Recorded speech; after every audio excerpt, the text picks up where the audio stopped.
She's a Harvard-trained psychiatrist, and she focuses on nutrition to overcome mental health disorders and challenges. And she says, chances are if you have high cholesterol, you don't have a cholesterol problem, you have a carbohydrate problem.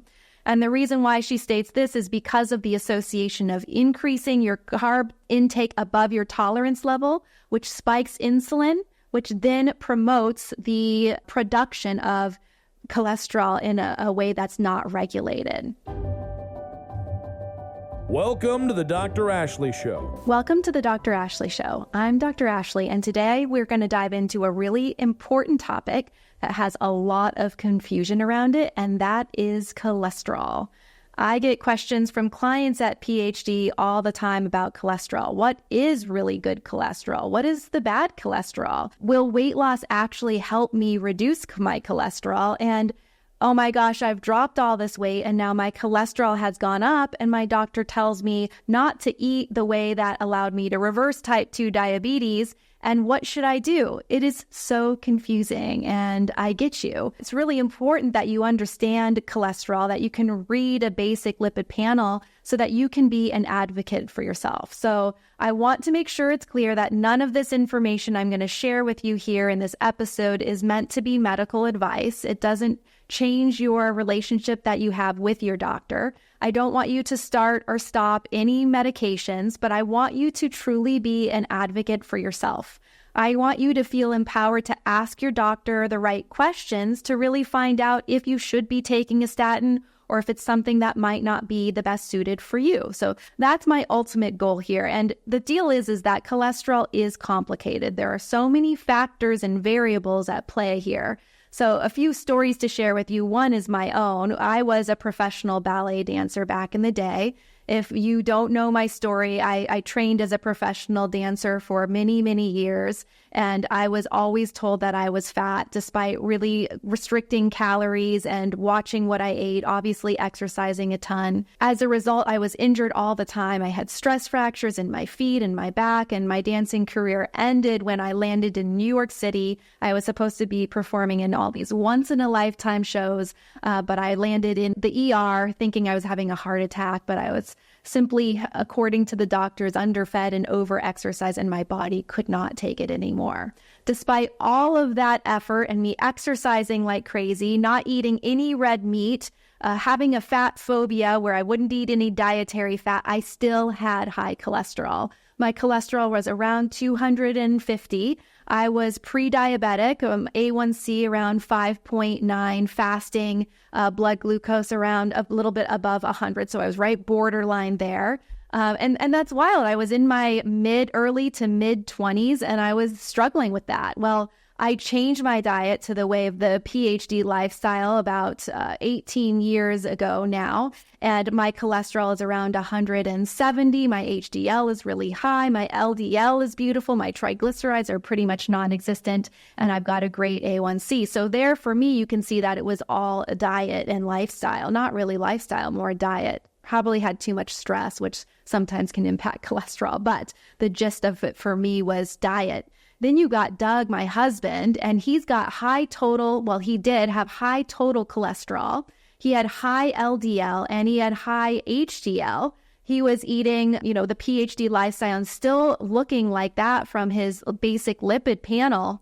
And so he did a specific genetic test and found that he was a hyperabsorber of plant sterols. Now, this is kind of crazy because if you look at the smart butters and the tubbed butters that you can get at the grocery store, they all say heart healthy and they say plant sterols. For him, that is like kryptonite because he absorbs all those plant sterols and it converts into cholesterol for him. So he's on a medication called Zetia that doesn't allow him to absorb plant sterols, and that totally changed his lipid panel for the better. So if he had gone to a doctor, which he obviously has, but they would tell him to be on a statin, and for him, that wasn't the answer for him, and he didn't need to be on that drug. Then you got my grandmother. She's 102 years old with a cholesterol of 260. Every year when she goes to the doctor, they want to put her on a statin, but I would say the lady's doing really great and doesn't need to take a statin. Genetically, she functions really well with a cholesterol of 260, and she's going to have her 103rd birthday next May. Then I have a client, Lisa, who came in and she had high cholesterol, low HDL, high LDL, and she had 30 pounds that she was just driving her crazy. And her doctor told her to be vegan, to not eat any oil, and she was literally eating lettuce and really frustrated. Well, she changed her diet, eating the PhD way, and she dropped the 30 pounds. Her cholesterol balanced down into a healthy zone. Her HDL went up, LDL went down, and it was the perfect combination for her. And she still to this day just continues to write me and say that it's a miracle. And she finally is feeling great in her body and not struggling with the excess weight either. Then I've got client Bob, and Bob came in with borderline high cholesterol. And I wrote his statistics here down, and he had 60 pounds that were plaguing him. So he followed the program, he dropped the weight, but his total cholesterol went up and his LDL went up, but he did reverse his type 2 diabetes. And his doctor said, Bob, you just can't continue to eat this way. And he goes, but it doesn't make sense. I feel amazing. I dropped the 60 pounds. I reversed my type 2 diabetes. It's obviously doing good things for my body. And so Bob's like, what do I do? So I'm going to talk about that situation here in the show. But what I want you to understand here, and I share these stories with you so that you understand the complexity that goes behind reading and figuring out the cholesterol situation. And it's no wonder why the medical community came up with 4 basic numbers to tell us if we have poor heart health. But it's also no wonder why this doesn't work for us, because we're each so unique. I gave you 4 or 5 examples, and every example was totally different. And we all were struggling with issues with our cholesterol. So I want to dive in because I think there are a lot of people who are taking drugs who don't need to be, and probably a lot of people who aren't taking drugs who need to be. Hey guys, just a quick reminder about GlucoCut Plus, my specially formulated supplement to support your metabolism throughout your fat loss journey. With patented ingredients, it aids in consistent weight loss and boosts energy by supporting your thyroid, burning fat, and maintaining lean muscle mass. You know, weight loss can stress your body, but I created GlucoCut Plus to have your back. Visit dr.ashleywellness.com and use code Ashley10 for 10% off your first purchase or 20% off your first subscription order with free shipping. Plus, enjoy a 30-day money-back guarantee. Back to the show. So I want you to understand first what cholesterol is. And cholesterol is actually not something that's all bad. It's a waxy substance that forms the cell membranes of our cells throughout our body. It's important for nerves. It's important to absorb the fat-soluble vitamins, which are vitamin A, D, E, and K. We have a lot of cholesterol in our brain. When we're young kids, we need cholesterol because it helps our nerves and our brain grow in a healthy way. There's a lot of confusion around dietary cholesterol and blood cholesterol, and the science now shows when we dive into the good research that dietary cholesterol does not have a profound impact on blood cholesterol. The reason why is because it's kind of rate limiting in a way. So if you don't eat much cholesterol in your diet, then your liver is going to produce more to give you what you need. And the opposite is true. If you eat a lot of cholesterol in your diet, then your liver is going to produce less. And the goal is that your body is regulating according to what you're eating. Now, what happens though, if we are struggling with excess fat weight, if we've got type 2 diabetes, if we've got insulin resistance, and if we have chronic high levels of insulin in the body, it throws this regulation off. Insulin promotes cholesterol production. So if you've got elevated insulin levels, then your body's going to produce and overproduce that cholesterol, and you're going to see elevated cholesterol levels in your body. So there's this Dr. Georgia Ede who I follow. She's a Harvard-trained psychiatrist, and she focuses on nutrition to overcome mental health disorders and challenges. And she says, chances are if you have high cholesterol, you don't have a cholesterol problem, you have a carbohydrate problem.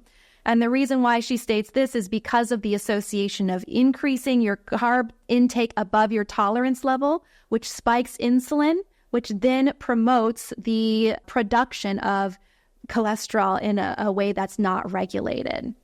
So the deal also that you want to understand is that total cholesterol isn't the end all be all. You need to know many other numbers. I'll have many clients come and say, my cholesterol's high. I'm like, well, I really don't care if your total cholesterol's high. I need to know the other number. So now let's talk about the other numbers that come out here. My husband likes to call it alphabet soup because you have LDL, HDL, TAG, VLDL. Oh my gosh, what do they all mean? So what they all are is I want you to imagine that this LDL, the HDL, and the VLDL are all different types of vehicles, all different makeups of cars, right?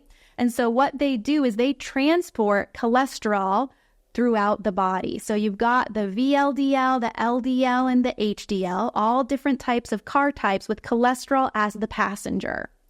HDL and LDL are very similar, but they just travel in different directions. That's the main difference between the two. So you've got LDL, which we all say is the quote unquote bad cholesterol. And that takes the cholesterol and it brings it throughout the body, which we need. Like we need cholesterol up in the brain. We need it throughout the body. And so it's not necessarily bad, but it has been coined that way. Then you've got HDL, and HDL is the car that brings the cholesterol to the liver so that the liver can recycle it and get rid of it. That's why HDL is called the good cholesterol, because it brings it that direction to the liver. So now we've got the LDL, and we're going to talk about this type of car here.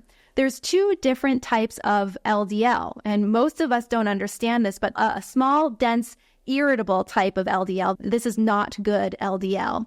And then you've got big, light, fluffy, buoyant LDL. And this actually is a fine type of LDL. So I've got 3 young kids. I have to, in my brain, imagine things. I have to be able to see it. So I'm going to try to create this in a way that you visually understand it. Let's imagine that there's this tunnel, and the tunnel is your artery, right?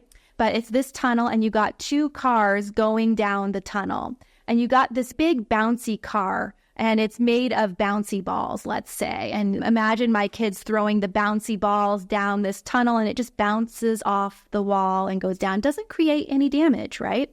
Now you've got this little car that they made out of golf balls. It's small, dense, irritable. And here my 3 kids really loud push through the tunnel with this golf ball type of LDL, and you can imagine it bangs up against the edge of the tunnel, and it's going to cause scratches and dents, and it's irritable. So what happens is it can penetrate the side of the arterial wall.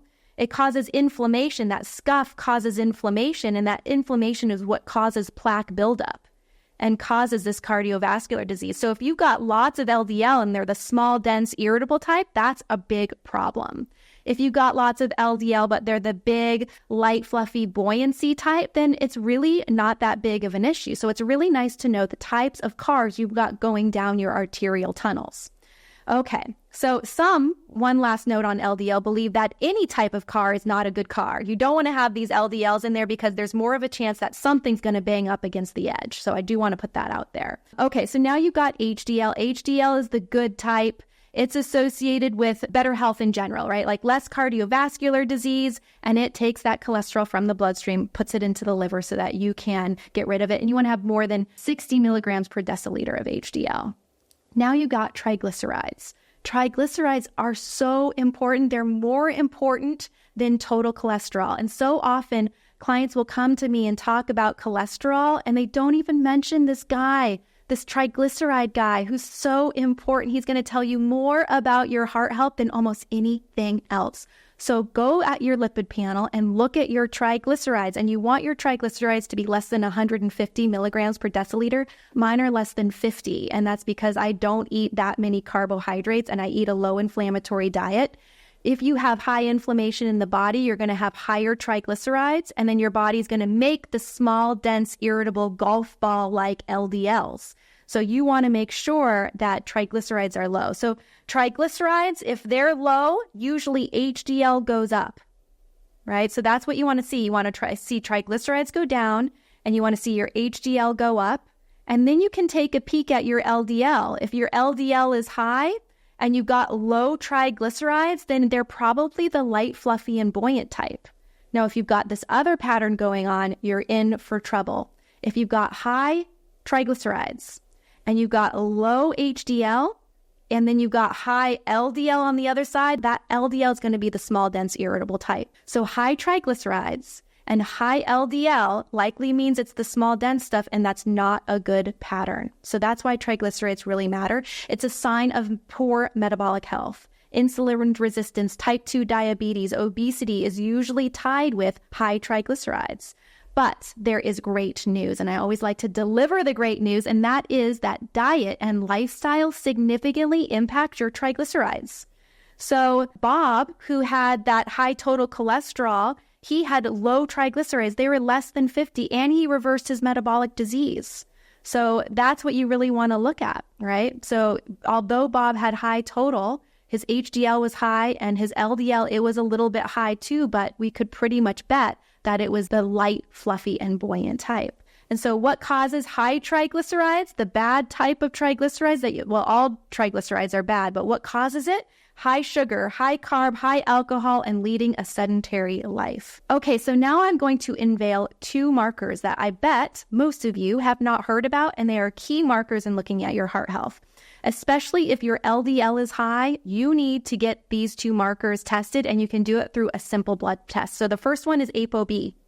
And ApoB is a protein that transports LDL in the bloodstream. The more ApoB that you have, the worse sign it is for your heart health. If you have high ApoB, not good for your heart health. And then the next marker that you really want to take a look at is Lp(a). Again, you can get this in a blood test. Lp(a) is a lipoprotein just like LDL, but it's genetic.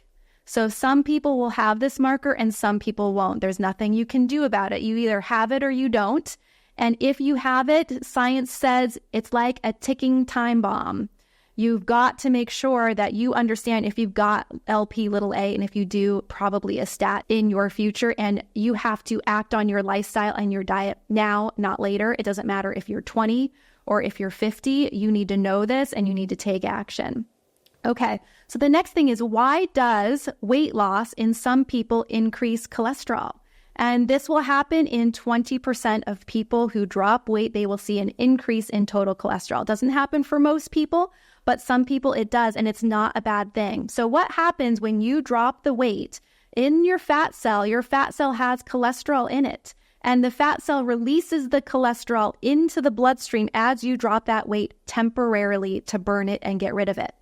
In addition, LDL particles transport the cholesterol, right? They're the little cars that take the cholesterol and travel it around.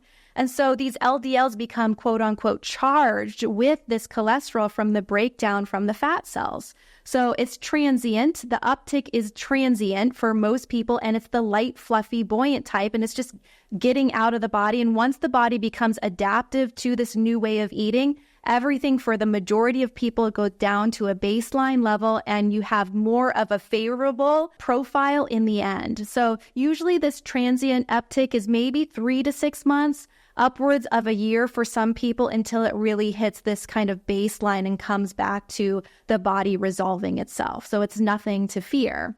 But again, if you've got high LDL, you do want to know if you've got Lp(a), and you want to know how much ApoB you've got.